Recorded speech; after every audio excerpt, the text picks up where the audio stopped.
প্রিয় শিক্ষার্থীরা, আজকে আমরা আরো একটি খুবই গুরুত্বপূর্ণ সমন্বয়ের সমাধান শিখব।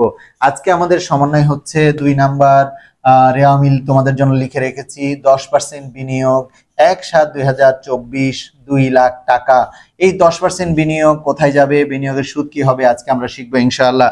প্রিয় শিক্ষার্থীরা খেয়াল করো, 10% বিনিয়োগ 2 লাখ টাকা। আমরা জানি এই 10% বিনিয়োগ অর্থাৎ দীর্ঘমেয়াদী বিনিয়োগে যাবে আর্থিক অবস্থার বিবরণীতে। ওকে, প্রথমে আমরা পরিচালন ব্যয়তে অর্থাৎ বিশদায় বিবরণীতে কি কাজ হবে এটি আমরা দেখে রাখি।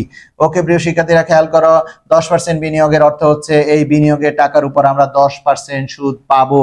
10% সুদ পাবো। ওকে, আমরা দেখি আমাদের সুদের পরিমাণ কত হয়। লিখো বিনিয়োগের সুদ। বিনিয়োগের সুদ সমান হচ্ছে 2 লাখ গুণন 10%। প্রিয় শিক্ষার্থীরা, আমরা দেখি আমাদের বিনিয়োগের পাশে একটি তারিখও রয়েছে। তারিখ হচ্ছে 1/7/2024 অর্থাৎ 2024 সালের জুলাই মাসের 1 তারিখ। আর আমাদের অঙ্ক হচ্ছে 31 ডিসেম্বর 2024 অর্থাৎ 2024 সালের ডিসেম্বর শেষ। ওকে প্রিয় শিক্ষার্থীরা, তাহলে আমরা বিনিয়োগ করেছি জুলাইতে, জুলাই থেকে ডিসেম্বর পর্যন্ত আমরা সুদ পাবো। অর্থাৎ জুলাই থেকে ডিসেম্বর হচ্ছে 6 মাস।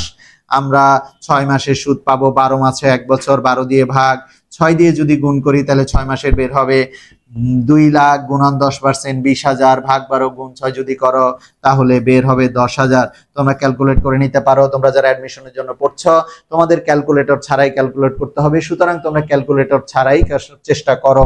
ওকে প্রিয় শিক্ষার্থীরা, তাহলে বিনিয়োগের সুদ আমরা বের করলাম 10,000 টাকা। এখন আমরা দেখি রেওয়ামিল আমাদের বিনিয়োগের সুদ কত দেয়া আছে, 8,000 টাকা। তাহলে বিনিয়োগের সুদ আমরা পাওয়ার কথা 10,000, রেওয়ামিল শো করে আমরা পেয়েছি 8,000। এখন তাহলে বকেয়া আছে কত, এখন দেখো আমরা বের করব। অন্যান্য আয়তে যায় বিনিয়োগের সুদ বিশদায় বিবরণীতে, তাই অন্যান্য আয় লিখে রেখেছি। প্রিয় শিক্ষার্থীরা খেয়াল করো, বিনিয়োগের সুদ। বিনিয়োগের সুদ বিনিয়োগের সুদ হচ্ছে 8,000। রেওয়ামিলে যেটা আছে আমাদের মোট সুদ হয় 10,000, রেওয়ামিলে আছে 8,000। তাহলে বকেয়া আছে 10,000 বিয়োগ 8,000 ইকুয়াল টু 2,000। এই বকেয়াটা আমরা জানি যোগ করব, টোটাল সুদ 10,000 বানাবো। বিনিয়োগের সুদ 8,000 যোগ বকেয়া সুদ। বকেয়া সুদ হচ্ছে 2,000। মোট সুদ 10,000। ওকে, বিশদায় বিবরণীতে অন্যান্য আয়তে আমরা বসিয়ে ফেলেছি। এবার আর্থিক অবস্থার বিবরণীতে দীর্ঘমেয়াদী বিনিয়োগে বসবে 10% বিনিয়োগ। 10% বিনিয়োগ থার্ড কলামে বসাবো 2 লাখ টাকা।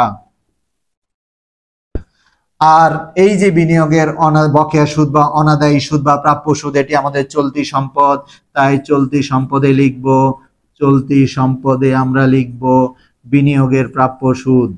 বিনিয়োগের প্রাপ্য সুদ।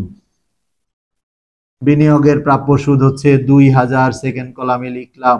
প্রিয় শিক্ষার্থীরা, আশা করছি এই বিনিয়োগ সম্পর্কিত লেনদেন অর্থাৎ সমন্বয়টি তোমরা বুঝতে পেরেছ। দীর্ঘমেয়াদী বিনিয়োগে গেল, আর বিনিয়োগের সুদ চলতি সম্পদ, তাই বিনিয়োগের সুদ চলতি সম্পদে প্রাপ্য সুদ হিসাবে গেল। এরপরে আবার গুরুত্বপূর্ণ কোনো ক্লাস নিয়ে তোমাদের সামনে হাজির হব। আল্লাহ হাফেজ।